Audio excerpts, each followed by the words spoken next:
Повысились ли цены на продукты перед новогодними праздниками? Выяснить это цель сегодняшнего мониторинга. Под прицелом ревизоров Назрановский рынок цены сотрудница Назрановской администрации Диба Картоева сравнивает с показателями прошлого месяца. 230, 320. Эти 220, да? Помидоры. Ну, 200 было в прошлом месяце. Сейчас 220, да? Огурцы Огурцы 170. 170, 200 было. Цены от прилавка к прилавку разнятся не сильно. Бананы 170 за килограмм, в ноябре стоили 180, яблоки 100 рублей. Цены на мандарины заметно снизились от 180 рублей до 100. Картофель, лук, морковь, капуста, борщевой набор в пределах 40 рублей за килограмм. Виноград от 300 рублей за килограмм. Фрукты и овощи, по словам продавцов, привозят из Грузии, Турции, Азербайджана, Молдавии. Наценку на товары стараются не завышать, но все зависит от поставщика. Вот сегодняшняя накладная. Число видите? Груша конференция, пожалуйста. Число вот 22 декабря. Груша конференция, вот она. Пожалуйста. Но она не Конференция в этом 12 месяце килограмм. повысилась. Она выходит 267 рублей. А вот виноград. Ну вот виноград, пожалуйста, Молдова. Вот я вам Там показываю. Виноград закупочная Молдова крупный. 265 рублей, 280 мы его торгуем.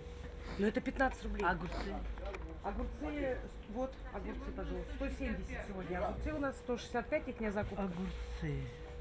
Но это опять привозные же. Не говорится, что если мы, например, привезли, это мы накрутили. База с нами работает, они регулируют цены. Ага. У них тоже привозное. А бывает такое, после Нового года эта база снижается? Ну, естественно, но это от поставщика зависит, тоже не от него. Попутно проводя мониторинг цен, проверяющие фиксируют и несколько нарушений. Я завтра, послезавтра каждый день буду проверять, чтобы ценники были везде и весы стояли доступные людям. Хорошо? Что касается рыбной продукции, скумбрия замороженная 350 рублей за килограмм, копченая рыба 400, норвежская сельдь по такой же цене. Цены на рыбу остались теми же, что и в прошлом месяце. Наценки нет и на кур.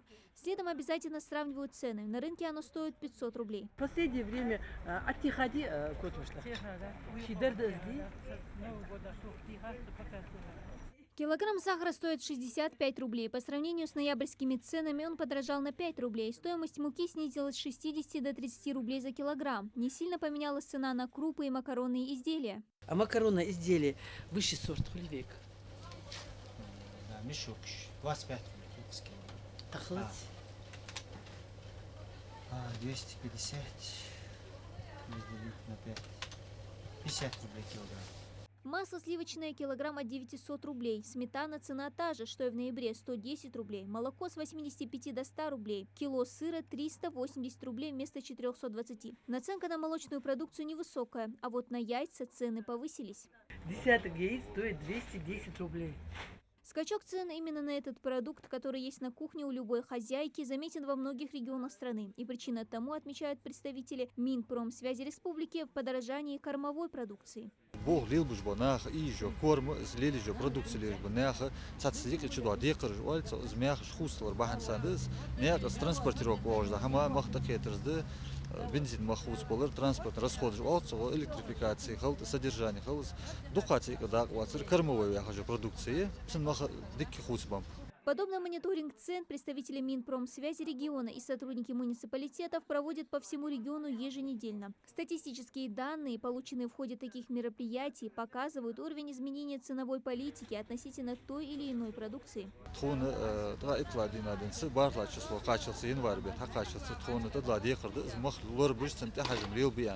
Жмях да хухус шулицо доклады информации сигнал адекватно озиеш декад длатмо но вы тлач бо почахаж длахала таким же янж жарфудар со хуц муж баргуда яндеры импорт продукции даюлёч.